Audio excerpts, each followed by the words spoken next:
My name is Kaya Lehenbauer with Campus Reform, and today we're at the University of Virginia asking college students what they think of presidential candidate Vivek Ramaswamy's proposal that all high school students should be required to pass a basic civics course before graduation.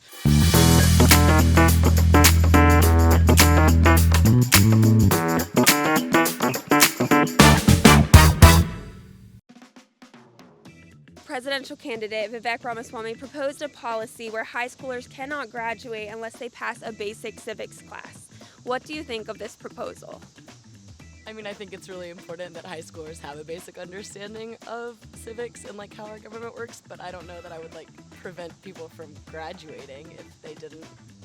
I don't know if that's very fair to if they can't graduate just because of that. I think setting a norm of a level of education that you need to graduate seems almost elitist in a way, because it's kind of saying that if you don't meet a certain level of standardized intelligence, you can't progress onto higher levels of learning or go into other fields. Do you mind if I ask you a couple basic civics questions? I might not know them. That's okay. What are the first three words of the Constitution? Oh my god, I have no idea. We the people. We the people. We the people. We the people. How many amendments does the Constitution have? 10. 32? I have no idea. Oh my god, this is so humbling.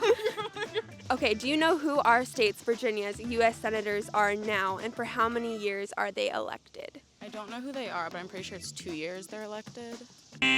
I'm from Virginia, and I do not know our senators, and I think they serve 4-year terms? 2-year terms? I'm from New Jersey, so I do not know that. Do you know New Jersey's? No. Do you know how many years they're elected for? State senators are, one is 2 years and there's 6 years. I think it's 2 years. Senators, I think, are 8. Okay, so you failed the basic civics test. What's your initial reaction? I mean, I'm not surprised. A lot of that stuff I haven't learned since high school or middle school, so. To knowing that I failed.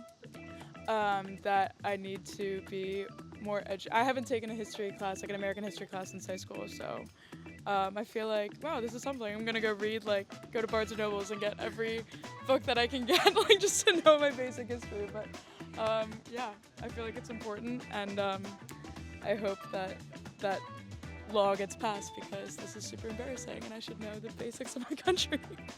I think that there's so much knowledge that high school and further higher knowledge imparts upon you that it's not fair to break that all down to one thing, because I like to think that I'm a person who has intelligence about certain things, and I think reducing that to just one base level of intelligence is just, you're creating kind of a population that's going into universities and the workforce that's just going to be all thinking the same or not being able to get there at all. Do you think it's concerning that so many students are graduating high school without this basic knowledge of our governmental institutions and how our government works in general? I think so, because if you're going to go out and be an active voter, an active participant, but you don't know who you're I don't know the senators in my state, I should know that, because I want to know who I'm electing and how long they run for, because if I don't agree with their policies and I don't know that and I vote them in for, let's say, 6 years, that's not a good look on me or my state. So I think it's important to know the basics of civics. I think I would more support a reform on American history classes, and making more American history classes mandatory. Yeah, it is a little alarming how little I knew, at least. I feel concerning just has such a negative connotation, but it's definitely something that is here's something to note, or could be improved upon. Maybe a little bit. I did feel a little dumb taking this, but maybe a little bit, yeah.